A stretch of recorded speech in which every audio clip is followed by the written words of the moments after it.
ডিম কি আগে ছোঁড়া হয়নি? নিশ্চয়ই হয়েছে, কিন্তু যেভাবে ডিম ছোঁড়া হচ্ছে আমি এই ডিম ছোঁড়ার ঘোর বিরোধী। টালিগঞ্জ নতুন করে সেজে উঠবে উইদিন এ মান্থ। কিছু কিছু ডিস্টারবেন্স সবসময় থাকে, সব মশা তো মারা যায় না।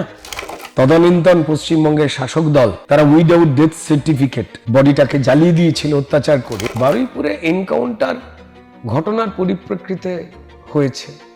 পুনর্নির্মাণের সময় যদি কেউ পালাতে যায়, সেক্ষেত্রে পুলিশ তার নিয়ম মেনে তার সেই কাজ করেছে। যদি তাকে রিভলভার কেড়ে নিয়ে কেউ মারতে যায়, তার মা বলছেন সে যা কাজ করেছে তার শাস্তি এটাই।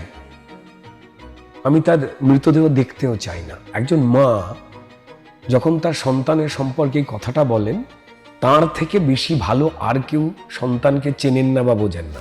নালি যে বড় বড় যা দুর্নীতি হয়েছে, এই দুর্নীতি তৃণমূলের সরকারের সময় সরকারিভাবেই উদাসীনতা না দেখা হয়েছে। খরচ হলে খরচ হবে, তাতে কান্নার আমি তো বুঝতে পারা যাচ্ছে না। কাঁদছে কারা? যারাই পরিষ্কার এইগুলো সময়তে আগে উল্টো কথা বলতেন।